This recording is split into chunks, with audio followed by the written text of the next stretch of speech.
Good evening friends, welcome to my channel smart way of learning. तो दोस्तों, आज हम अपना परसेंटेज का स्टार्ट करेंगे पार्ट 2।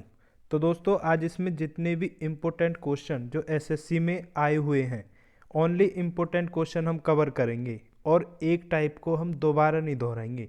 एक टाइप का क्वेश्चन एक ही होगा, वो दोबारा रिपीट नहीं होगा।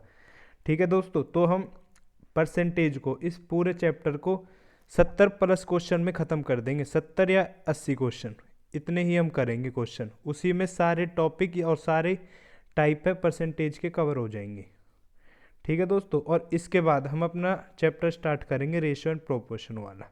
ठीक है दोस्तों, क्योंकि मैंने पहली वीडियो में बताया भी था और अब भी बता रहा हूँ कि परसेंटेज और रेशियो एंड प्रोपोर्शन ये दोनों ही अर्थमेटिक के इम्पोर्टेंट चैप्टर है। लगभग 80% आपकी अर्थमेटिक इन्हीं दो चैप्टर पर घूमेगी। तो दोस्तों, स्टार्ट करते हैं अपना क्वेश्चन आज का। तो दोस्तों, दिया है इसमें चीनी के दामों में 20% की वृद्धि हो जाती है यदि चीनी पर खर्च को पूर्ववत रखना है। पूर्ववत यानी कि पहले जैसा ही रखना है। तो कटौती के बाद खपत में कमी तथा आरंभिक खपत का अनुपात ज्ञात करें। तो दोस्तों, इस क्वेश्चन का पहले कंसेप्ट समझेंगे कि कंसेप्ट क्या है इसका। ठीक है, और इसी के टाइप के दो क्वेश्चन और बनेंगे कि वो और किस तरीके से बन सकते हैं। तो दोस्तों, स्टार्ट करते हैं। अपना पहले कंसेप्ट समझते हैं, इस क्वेश्चन का कंसेप्ट क्या है। तो दोस्तों, जैसे प्राइस है, ठीक है, किसी भी वस्तु का प्राइस है। जैसे मान लो 20%, यानी कि अगर 20% बढ़ जाता है यानी कि 5 से 6 हो जाता है।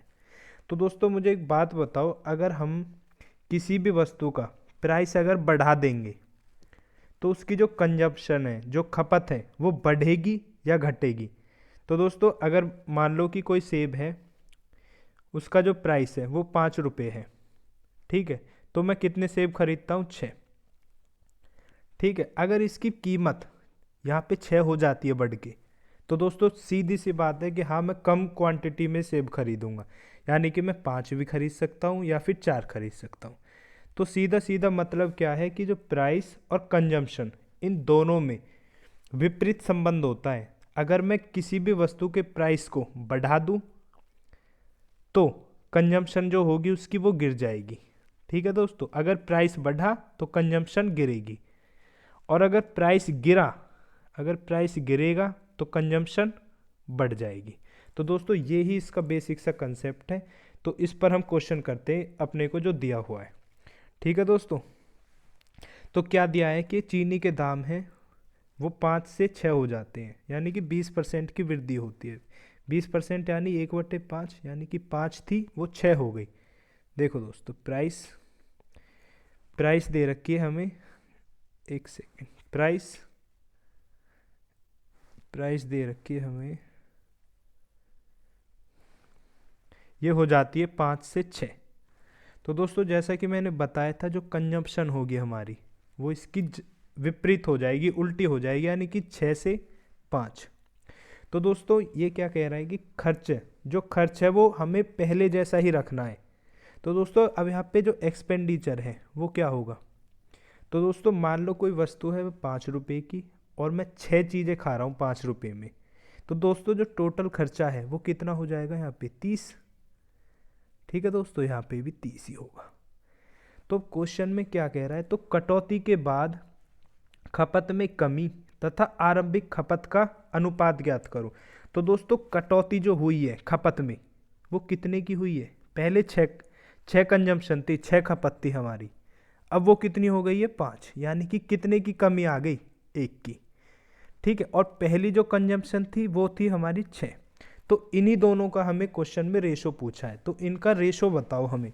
तो कितना रेशो हो जाएगा पहले और बाद का, अब का 6। ठीक है दोस्तों, तो यही हमें क्वेश्चन में पूछा है। तो दोस्तों, करते हैं अपना नेक्स्ट क्वेश्चन। बहुत ही अच्छे कॉन्सेप्ट पर बनता है, इससे और भी क्वेश्चन बन सकते हैं, लेकिन दोस्तों अगर ये कंसेप्ट आपके माइंड में सेट है तो आप इसको आसानी से कर लोगे। तो दोस्तों, करते हैं अपना नेक्स्ट क्वेश्चन।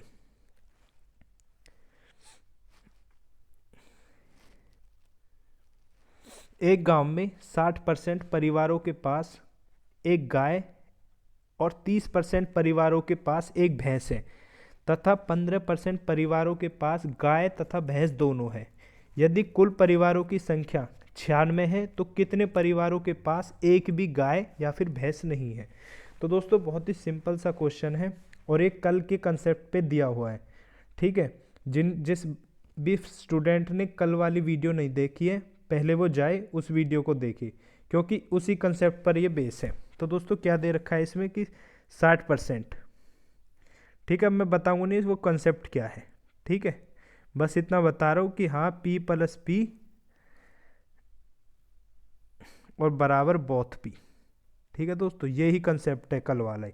अगर 60% परिवारों के पास एक गाय और 30% परिवारों के पास एक भैंस है तो और 15% के बराबर इनके पास क्या है, दोनों। तो दोस्तों अगर मैं इन दोनों के सम में से ये दोनों घटा देता हूँ तो मुझे क्या मिलेगा, 75%।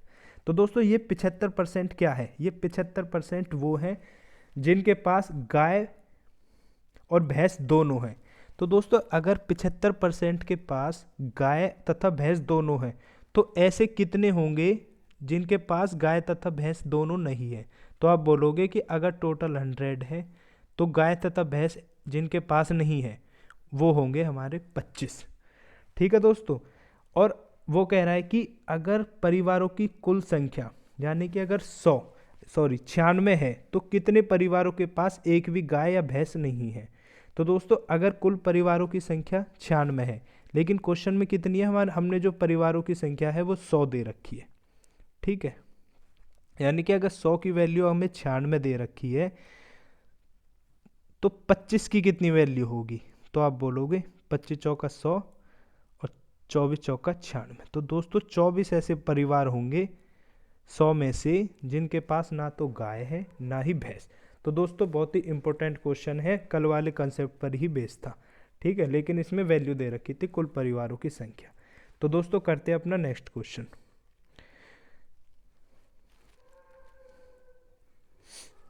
दिया है ए की आय का 10% बराबर है बी की आय का 15% और 15% बराबर सी की आय का 20%।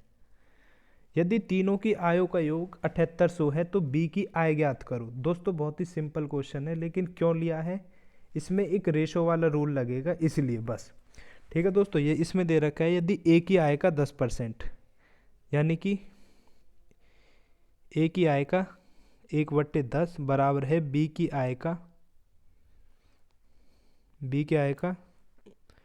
3/5 और ये बराबर है सी की आय का 20% यानी कि सी की आय का 20%। तो दोस्तों इनको हम आपस में मल्टीप्लाई कर लेंगे तो कितना आ जाएगा, 5A बराबर 30B और यहाँ पे 15B और बराबर कितना 5C। ठीक है दोस्तों, सॉरी ये 20 आएगा, 5×3 = 15। देखो 15% को कैसे लिखेंगे हम, 3/20 लिखेंगे। कैसे लिखेंगे ये आपको पता है। ठीक है, तो दोस्तों ये कितना आ जाएगा हमारा 20C आएगा, सॉरी ये 20C आ जाएगा हमारा। ठीक है, तो दोस्तों यहाँ पे जो B की वैल्यू है वो अलग अलग है। ठीक है, तो हम इसको बराबर करेंगे और बराबर करने के लिए क्या करेंगे कि यहाँ से 2 से मल्टीप्लाई कर देंगे। अगर यहाँ पे 2 से मल्टीप्लाई किया है तो हमें मल्टीप्लाई यहाँ भी करना पड़ेगा। ठीक है दोस्तों, तभी ये बराबर होगा, क्योंकि यहाँ पे 30 है B और यहाँ पे कि B कितना है 15, तो इसलिए हमने यहाँ पे मल्टीप्लाई किया है। ठीक है दोस्तों, ये चेंज नहीं होगा क्योंकि यहाँ पे हमने 1 से मल्टीप्लाई कर ली। ठीक है, उसका कोई इफेक्ट नहीं पड़ता इस चीज़ पे। ठीक है दोस्तों, तो क्या मिलेगा हमें यहाँ पे 5A बराबर 30B बराबर 40C। ठीक है दोस्तों, अब कुछ फ्रेंड्स होंगे, कुछ दोस्त होंगे जिनको लगेगा कि अब यहाँ पे A बराबर है 5 और B बराबर है 30 और C बराबर है 40। तो दोस्तों यहाँ पे अभी क्वेश्चन नहीं होंगे तो A और B और C की वैल्यू नहीं होगी। तो दोस्तों अगर यहाँ पे ये है तो हम इन रेशो को उल्टा कर देते हैं। ठीक है दोस्तों, इन रेशो को उल्टा कर देते हैं। तो उल्टा कैसे करेंगे, जैसे दे रखा है 5A बराबर 30B बराबर 40C। तो दोस्तों उल्टा कैसे करेंगे, इनका एलसीएम ले लेते हैं। तो एलसीएम कितना आ जाएगा हमारा यहाँ पे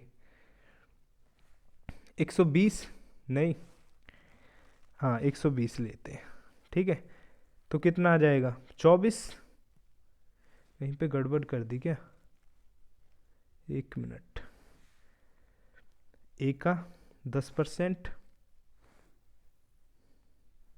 यानी कि A/10 बराबर है बी का 3/20 और बराबर है, सॉरी ये जो ए है ये 20 आएगा यहाँ पे, ठीक है दोस्तों, यहीं पे गड़बड़ हुई है बस, ये 20A होगा हमारा, ठीक है, ये 20A होगा और बराबर 30B और बराबर 40C, ठीक है दोस्तों। तो इसका क्या करना है, हमें एलसीएम ले लेना है। तो एलसीएम कितना आ जाएगा 120। तो ए बराबर कितना आ जाएगा हमारा 20 छिक्के 120 और यहाँ पे बी बराबर कितना आ जाएगा 30 चौका 120 और सी कितना आ जाएगा हमारा 40 दिया 120। तो दोस्तों इन तीनों की जो इनकम है इसी का टोटल हमें कितना दे रखा है 7800, ठीक है दोस्तों। लेकिन यहाँ पे कितना है 6 4 10 और 3 13, ठीक है दोस्तों। तो इसमें हमें जो टोटल दे रखा है वो कितना है 13, लेकिन क्वेश्चन के हिसाब से कितना है 7800, तो इससे कितने गुना ज़्यादा है 600। तो इसमें बी की इनकम पूछी है, तो दोस्तों बी की हमें वहाँ पे वैल्यू कितनी आई थी 4, तो दोस्तों ये 4 ना होके ये भी कितने गुना हो जाएगी 600 बराबर 2400। दोस्तों ये गुना का चक्कर है, ये कुछ भी नहीं है, बस हिट एंड ट्रायल मेथड बोलते हैं इसको, ठीक है दोस्तों। ये 100 की वैल्यू जब हम मान लेते हैं तो सब कुछ बराबर करना पड़ता है, ठीक है दोस्तों, तो इसलिए 600 गुना हो जाएगी 4 ना होकर। तो दोस्तों करते हैं अपना नेक्स्ट क्वेश्चन। सारे इंपॉर्टेंट क्वेश्चन हम कवर करेंगे, बेफिजूल का कोई भी क्वेश्चन नहीं होगा, ठीक है दोस्तों। हर टाइप का क्वेश्चन हम कवर करेंगे इन वीडियोस के थ्रू। तो दोस्तों चलते हैं अपने नेक्स्ट क्वेश्चन पर। तो क्या दे रखा है कि एक कक्षा में लड़के तथा लड़कियों की एक कक्षा में लड़कियों की संख्या 20% अधिक है किससे, लड़कों से। यानी कि अगर लड़कियों की संख्या कितनी हो जाएगी यहाँ पे 6 और लड़कों की संख्या कितनी हो जाएगी 5। यदि कक्षा में छात्रों की कुल संख्या कितनी है 66 और यदि कक्षा में 4 लड़कियां और आ जाए तो लड़के तथा लड़कियों की संख्या का अनुपात क्या होगा। तो दोस्तों कितना हो गया यहाँ पे टोटल 11, ठीक है, यानी कि 6x और 5x हो गई। तो 11 की वैल्यू कितनी दे रखी है हमें 66, 11x की, तो x कितना आ जाएगा हमारा 6। तो दोस्तों लड़कियों की जो संख्या है यहाँ पे जो लड़कियां हैं गर्ल्स और ये बॉयज़, ठीक है, तो कितना हो जाएंगी लड़कियों की संख्या आ जाएगी हमारी 36 और ये भी कितना हो जाएगा 30 और इनका टोटल हमारा कितना है 66, ठीक है दोस्तों। अब वो कह रहा है कि यदि कक्षा में 4 लड़कियां और आ जाएं, ठीक है, यानी कि अगर इसमें 4 लड़कियां और आ जाए तो कितनी हो जाएंगी लड़कियां 40 और लड़कों की संख्या तथा यदि कक्षा में 4 लड़कियां और आ जाएं तो लड़के तथा लड़कियों की संख्या का अनुपात क्या होगा। तो दोस्तों लड़कों की संख्या पर तो कोई इफेक्ट नहीं आएगा ना, तो ये तो सेम ही रहेंगी, तो कितना हो जाएगा रेशो 4:3। तो दोस्तों इसमें ये देख लो कि पहले किसका पूछा है, तो लड़कों का रेशो आएगा पहले क्योंकि लड़कों को पहले पूछा है। तो लड़के तथा लड़कियों की संख्या का जो रेशो है वो हो जाएगा 3:4, ठीक है दोस्तों। सिंपल क्वेश्चन है, चलो अपने अगले क्वेश्चन पर चलते हैं। इम्पोर्टेंट क्वेश्चन, ठीक है दोस्तों, बहुत इंपॉर्टेंट टाइप है और इसका मेथड इसी से करना है आपको भी। तो दोस्तों करते हैं इसको। एक गांव की जो जनसंख्या है 9800 थी, ठीक है। एक वर्ष में पुरुषों की संख्या 8% तथा महिलाओं की संख्या में 5% की वृद्धि होती है, तो गांव की जो जनसंख्या है वो कितनी हो जाती है 10,458। तो वृद्धि से पहले गांव में पुरुष की संख्या क्या थी। तो दोस्तों बहुत इंपॉर्टेंट क्वेश्चन है, चलो इसको सॉल्व करते हैं। तो कैसे सॉल्व करेंगे, देखो दोस्तों पुरुषों की संख्या है, ठीक है, जो पुरुष हैं उनकी संख्या में कितने परसेंट की वृद्धि हुई है 8 और जो स्त्री हैं जो लेडीज स्त्री हैं उनकी संख्या में कितने की वृद्धि हुई है 5, ठीक है दोस्तों। अगर मैं 9800 का 5% निकालूं तो दोस्तों जो 9800 की जो 5% होगी वो कौन सी जनसंख्या में वृद्धि होगी? आप बोलोगे जो स्त्रियां हैं, जो लड़कियां हैं, उनकी जो जनसंख्या है उसमें 5% की वृद्धि हुई है। यानी कि 9800 का अगर मैं 5% यानी 1/20 अगर मैं निकालूँ तो कितना आ जाएगा? 2 चौक 8, 2 नीम 18, ठीक है, 490। ठीक है दोस्तों, अगर मैं इस 490 को 10,458 से लेस करता हूँ, ठीक है, सॉरी, ये जो टोटल आएगा इसमें 9800 को अगर मैं लेस करूँ तो ये कौन सी संख्या आ जाएगी जो बढ़ी हुई है? अगर मैं 10,000, ये जो बाद में हो चुकी है, और जो हमारी 9800 जो पहले थी, अगर मैं इसमें से इसको घटा दूँ तो मुझे वो जनसंख्या मिलेगी जो बढ़ने के बाद हुई है। तो कितनी संख्या बढ़ी है हमारी? 8, 14 में 8 गई 6, और 9 में से 9 गई 0। तो दोस्तों अगर मैं 5% जो इसमें से गर्ल्स हैं, जो स्त्रियां हैं, उनका परसेंट अगर मैं निकाल दूं यानी कि 490, तो दोस्तों ये कौन हो जाएंगे हमारे? 8, 15 में 9 गए 6, और 5 में से 4 गया 1। तो दोस्तों जो 168 अगर हमारा जो आया है, तो मैं इसको बोल सकता हूँ कि ये जो पुरुष 3% जो बढ़ रहे हैं स्त्रियों की संख्या से, स्त्री और पुरुष की संख्या से जो 3% जो बढ़ रहे हैं, वही तो है 3% की वैल्यू। अगर मैं कहने लगूँ कि हाँ 3% की वैल्यू 168 है, यानी कि पुरुषों की संख्या ही 3% ज़्यादा बढ़ी है, तो 1% की वैल्यू कितनी हो जाएगी? आप बोलोगे 56, और 100% की कितनी होगी?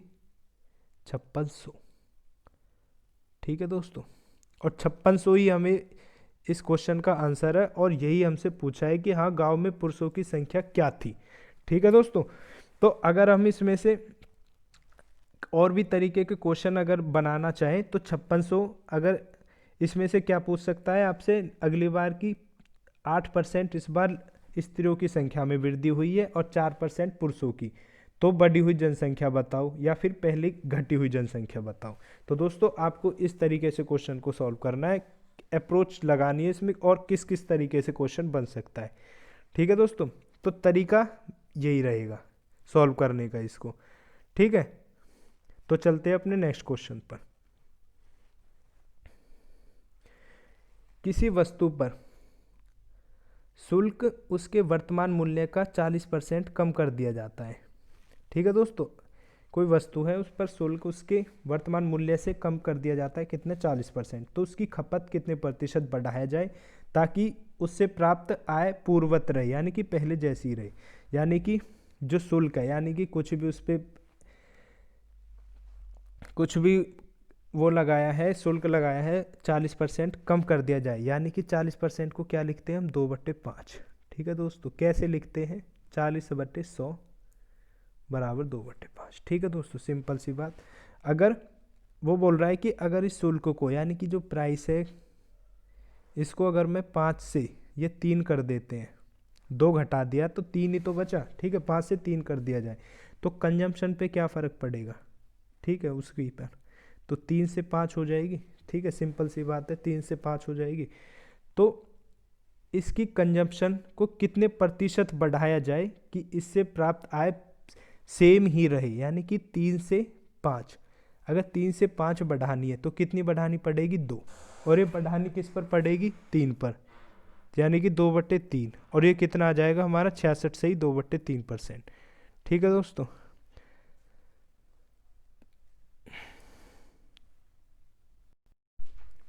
ठीक है दोस्तों, तो अपना नेक्स्ट क्वेश्चन पर चलते हैं। दे रखा है कि चीनी की कीमत में 20% की कमी हो जाती है। वही पिछले वाला कंसेप्ट है, कंसेप्ट वही है लेकिन क्वेश्चन थोड़ा सा चेंज कर दिया है।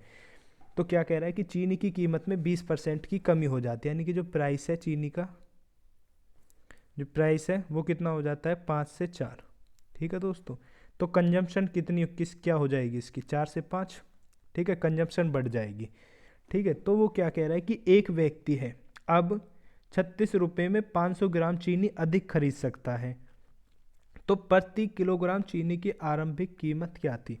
दोस्तों ये जो 36 है ये बहुत इंपॉर्टेंट रोल प्ले करता है, बहुत कंफ्यूज कर देता है स्टूडेंट्स को कि 36 कौन सी वाली कीमत है। तो दोस्तों 36 ये कोई सी नहीं है, पहले वाली ही कीमत है। ठीक है, यानी कि अब कितनी कंजप्शन करता है वो, एक बढ़ जाती है जब वो प्राइस 5 से 4 होता है, लेकिन क्वेश्चन के अकॉर्डिंग कितनी बढ़ रही है, 500। ठीक है, कितने गुना, 500 गुना ही। तो अगर मैं कहने लगूँ कि पहले वाली कंजप्शन कितनी थी, तो ये भी कितने गुना हो जाएगी, 4 ना होकर 500 गुना, यानी कि 2000। ठीक है दोस्तों, और ये जो बाद वाली कंजप्शन है ये भी कितने गुना हो जाएगी, 500 गुना, यानी कि 2500। ठीक है दोस्तों, तो इसमें क्या पूछा है कि प्रति किलोग्राम चीनी की आरंभिक कीमत बताओ। तो दोस्तों अगर प्रति किलोग्राम निकालना है तो इसको हमें 1000 से डिवाइड करना पड़ेगा। क्यों, क्योंकि किलोग्राम में पूछा है और ग्राम को किलोग्राम में चेंज करने के लिए उसे 1000 से डिवाइड करेंगे। तो आरंभिक कीमत क्या थी, तो पहले आरंभिक कंजप्शन निकालते हैं। अगर मैं इसको 1000 से डिवाइड कर दूं तो आरंभिक कंजप्शन कितनी आ जाएगी हमारी, 2। ठीक है दोस्तों, तो आरंभिक जो कंजप्शन है वो कितनी आ गई हमारी, 2। तो प्रति किलोग्राम हमें चीनी का अब मूल्य पूछा है, लेकिन 36 को अगर मैं 2 से डिवाइड कर दूं तो कितने रुपए किलो प्रति किलोग्राम आ जाएगी, 18। ठीक है दोस्तों, अगर जो क्वांटिटी है वो हमेशा नीचे आती है। ठीक है दोस्तों, और जो प्राइस है वो हमारा नीचे ऊपर आता है। ठीक है, ये फॉर्मूला है इसका। फॉर्मूला भी कुछ नहीं है दोस्तों, सिंपल सी बात है। ठीक है, तो इस तरीके से इन क्वेश्चन को डील करेंगे हम। तो दोस्तों चलते हैं अपने नेक्स्ट क्वेश्चन पर। एक व्यक्ति अपने मासिक आय का 40% भोजन पर, शेष वेतन का 1/3 यातायात पर खर्च करता है। यदि वह 4500 मासिक बचाता है, जो भोजन तथा यातायात पर खर्च के बाद रुपयों का आधा है, तो उसका मासिक वेतन ज्ञात करें। दोस्तों बहुत अच्छा क्वेश्चन है, और मैंने पिछली वाली वीडियो में बताया है कि इस क्वेश्चन को हम 2 तरीके से कर सकते हैं, दोनों ही बेस्ट है।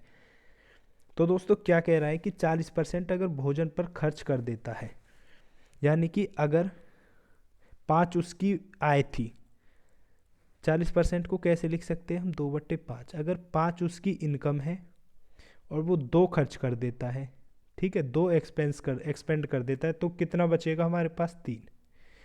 ठीक है, ठीक है दोस्तों,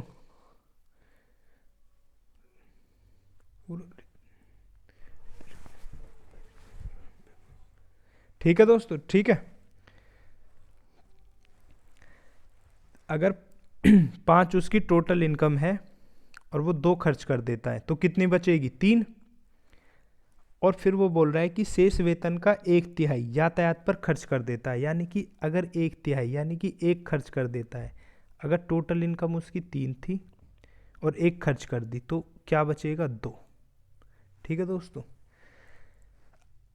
इसका जो कंसेप्ट कहता है कि हम इसको आपस में मल्टीप्लाई या फिर काट सकते हैं। तो दोस्तों क्या है, तो अगर इनकी आपस में यहाँ पे मल्टीप्लाई करेंगे तो कितना आ जाएगा, 5 और 2। ठीक है, यहाँ से 1 है यहाँ पे तो 2। ठीक है, अब वो क्या कह रहा है, ये कौन सी राशि आ गई हमारे पास और ये कौन सी, ये तो वो है जो इनकम इसके पास पहले थी, और ये वो है जो अब बच गई है। क्वेश्चन के हिसाब से कितना कह रहा है कि 4500 मासिक बचाता है, जो भोजन तथा यातायात पर खर्च करने के बाद 4500 उसे बचते हैं, और जो आधा है, यानी कि 4500 अगर आधा है तो टोटल कितना बचेगा उसको, 9000। 4500 को दोगुना, ठीक है, तो ये इससे कितने गुना ज़्यादा है। ठीक है, तो आप बोलोगे 4500। तो ये जो हमारी इनकम है ये भी 5 गुना ना होकर ये कितनी हो जाएगी, 4500 गुना ही ज़्यादा हो जाएगी। तो ये कितनी हो जाएगी, 22500। ठीक है दोस्तों, एक तो ये तरीका है इस क्वेश्चन को करने का। दूसरा भी अच्छा तरीका है, दूसरे तरीके से और समझते हैं कि दूसरा क्या है। तो दोस्तों क्या कह रहा है कि 40% भोजन पर खर्च करता है, यानी कि अगर उसका जो इनकम है, अगर मैं उसको x मानता हूँ, ठीक है, एक ही लाइन में करना है इस क्वेश्चन को। कैसे, अगर 40% खर्च कर दिया तो बचा कितना, 3/5। ठीक है, और 1/3 अगर यातायात पर खर्च कर दिया तो कितना बचा, 2/3। ठीक है, और फिर लास्ट में क्या बचता है, इसी जो इनकम है x का, 9000। ठीक है, ये आधा था इसलिए इसको डबल कर लिया हमने। ठीक है, तो 3 एकम 3, इसको अगर मैं यहाँ से काटूँ 4500 आएगा। ठीक है, और इसको इससे मल्टीप्लाई करें तो एक्स जो टोटल इनकम जो उसकी थी मासिक, तो वो कितनी आ जाएगी 22,500। ठीक है दोस्तों, तो ये हो गया एक ही लाइन में करने का तरीका। ठीक है, ये बेस्ट होता है, वो भी बेस्ट तरीका। ठीक है, लेकिन कोशिश करो कि आप एक ही लाइन में इस तरीके से इन क्वेश्चंस को डील कर सको। ठीक है दोस्तों, तो करते हैं अपना नेक्स्ट क्वेश्चन। राम के खर्च तथा बचत का अनुपात 5:3 है। यदि इसकी आय 12% बढ़ जाती है और खर्च 15% बढ़ जाती है तो उसकी बचत कितना प्रतिशत बढ़ेगी। तो दोस्तों देखो, बहुत ही कंफ्यूजिंग सा क्वेश्चन है कि सभी को लगता है कि स्टार्टिंग में आय होगी, लेकिन इसमें खर्च दे रखा है। ठीक है दोस्तों, अगर इसको मैं देखो दोस्तों, रेशो में अगर क्या होता है, देखो रेशो का कंसेप्ट समझते हैं थोड़ा सा। अगर मैं 5 की है, ठीक है, अगर इसमें कुछ भी एक्स वाई 5/3 है, इसमें एक्स वाई जेड की अगर गुना करता हूँ और नीचे भी फिर मुझे करनी पड़ेगी, तो ये बताओ इन संख्या पर कुछ फ़र्क पड़ेगा? आप बोलोगे नहीं। ठीक है, तो कंसेप्ट इसका यही कहता है कि अगर मैं इनकी दोनों के साथ कुछ भी मल्टीप्लाई करूँ तो उस पर इनके जो मेन वैल्यूज़ है उन पर कोई फ़र्क नहीं पड़ेगा। ठीक है दोस्तों, तो अब क्या करेंगे हम, जैसे अगर मैं 5 का 12% अगर निकालने लगूँ तो दोस्तों कैलकुलेशन में फंस जाएंगे, तो ऐसा नहीं करना है। तो हम क्या करेंगे, जो खर्च है, जो इसका एक्सपेंस है, ठीक है, और जो इसकी सेविंग है, ठीक है, ये इसको मान लेंगे हम 500, 100 से मल्टीप्लाई कर लेंगे। ठीक है, और इसको मान लेंगे 300, तो इनकम क्या हो जाएगी हमारी 800। ठीक है, और खर्च, अब देखो दोस्तों, ये बोल रहा है कि अगर खर्च 15% बढ़ जाती है, ठीक है, अगर खर्च 15% बढ़ जाता है तो खर्च कितना हो जाएगा अगर 15% इसका मैं निकालूँ तो आप बोलोगे 23/20, यानी कि 250, और 250 को यहाँ से मल्टीप्लाई करोगे तो 25×3 = 75, 7 25×2 = 50, 57, तो कितना आ जाएगा ये 575। ठीक है, और वो कह रहा है कि उसकी आय 12% बढ़ जाती है, यानी कि 4×12 12% यानी 120 हो जाती है, 120 100, ये कितनी हो जाती है 960। तो वो कह रहा है कि इसकी सेविंग पर क्या फ़र्क पड़ेगा या फिर कितनी बढ़ेगी। तो कितनी बढ़ेगी, 10 में से 5 गए 5, 15 में से 7 गए 8 और 485। तो दोस्तों कितनी बढ़ेगी ये 185 पर।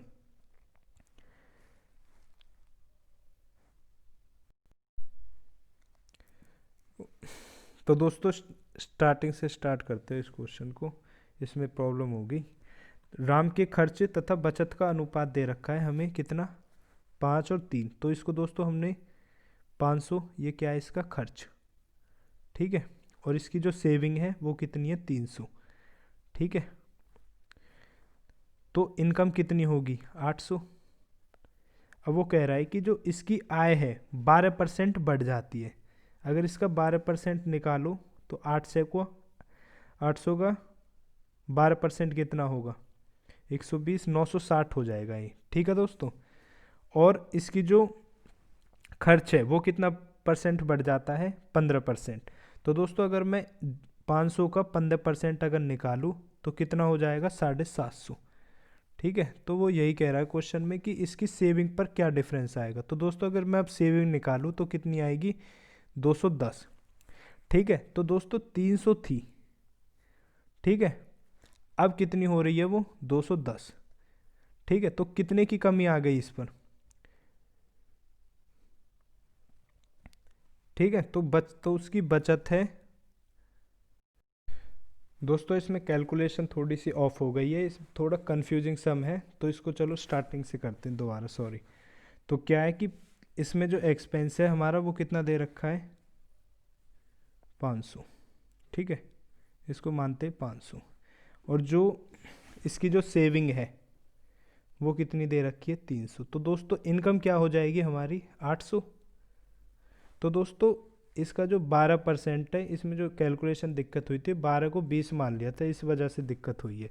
तो दोस्तों अगर इसका 12% निकालोगे तो कितना हो जाएगा ये। ठीक है, 8 दूनी 16, 8 एकम 8 एक 9, 896 आ जाएगा। ठीक है दोस्तों, और जो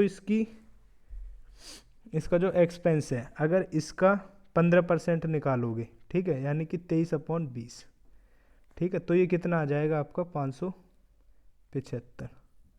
ठीक है दोस्तों, एक बार काट लेते हैं तो 25 25 3 75, 5 25 दून 50 57। तो दोस्तों कितने की कमी आएगी यहाँ पे, 1 9 में 7 गए 2, 8 में से 5 गए 3। तो दोस्तों जो सेविंग थी वो 300 से कितनी हो गई, 321, यानी कि 21 बढ़ी है। कितने पर, 300 पर। तो कितने प्रतिशत बढ़ी है वो, 7%। ठीक है दोस्तों, इसमें थोड़ी सी कैलकुलेशन में ध्यान देना है कि यहाँ पे खर्च दे रखा है और बचत। नॉर्मली क्या होता है कि पहले इसमें इनकम दी हुई होती है। ठीक है दोस्तों, तो इस कैलकुलेशन को थोड़ा ध्यान से करना है। ठीक है, तो चलते हैं अपने नेक्स्ट क्वेश्चन पर।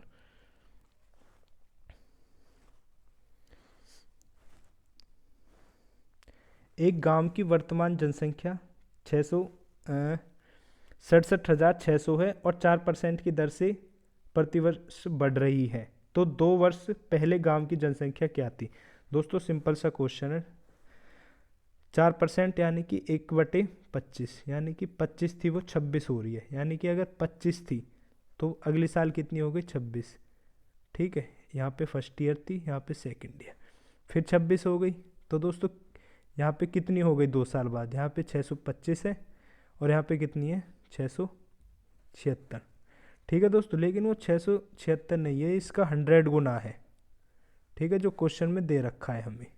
ठीक है, तो ये भी कितनी हो जाएगी यहाँ पे, 2 वर्ष पहले की जनसंख्या इसका 100 गुना, यानी कि 62,500। ठीक है दोस्तों, सिंपल सा क्वेश्चन है। अपने नेक्स्ट क्वेश्चन पर चलते हैं।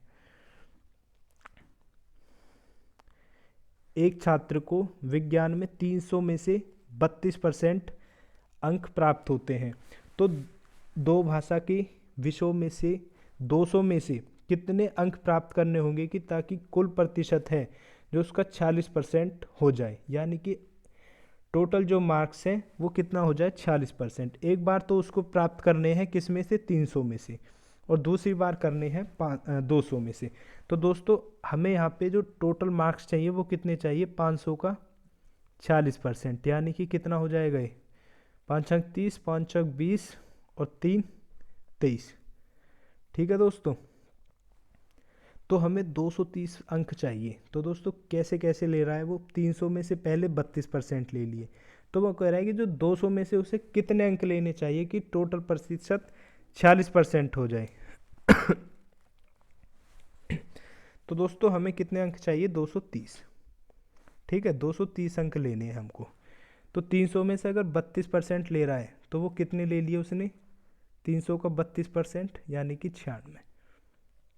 ठीक है, 96% आ जाएगा ये, 96 नंबर ले लिए। तो दोस्तों 200 में से उसे अब कितने लेने होंगे, यानी कि 10 में से 3 गया, सॉरी 96 है ये, 4, और यहाँ पे 12 में 9 गए 3, 134 अंक और लेने हैं। किस में से लेने हैं ये 134, 200 में से। ठीक है दोस्तों, 200 में से लेने हैं ये 134 अंक। तो इसका कितने प्रतिशत हो गया ये, 2 छिक्के 12, 2 सत्ते 14, यानी कि 67% अंक और उसे 200 में से लेने पड़ेंगे। यानी कि 67% कितना है, 134 के बराबर। ठीक है दोस्तों, तो ये टोटल 40% हो जाएगा। ठीक है दोस्तों, तो करते हैं अपने नेक्स्ट क्वेश्चन पर चलते हैं। बहुत सिंपल क्वेश्चन था ये भी। ठीक है, तो दोस्तों आज के लिए इतना ही। तो दोस्तों अगर वीडियो पसंद आई है तो इसको लाइक करें, इसको शेयर करें, कमेंट करें और इस चैनल को सब्सक्राइब करें। दोस्तों हमारा टारगेट ही इन वीडियोस का ये है कि हम इम्पोर्टेंट ही क्वेश्चन उठाएंगे, बेफिजूल का कोई भी क्वेश्चन नहीं होगा और कोई क्वेश्चन रिपीट नहीं होगा सबसे। इसीलिए मैं कह रहा हूँ कि 70 क्वेश्चन में हम इस पूरे परसेंटेज चैप्टर्स को ख़त्म कर देंगे। तो दोस्तों थैंक यू, मिलते हैं अपनी नेक्स्ट वीडियो में।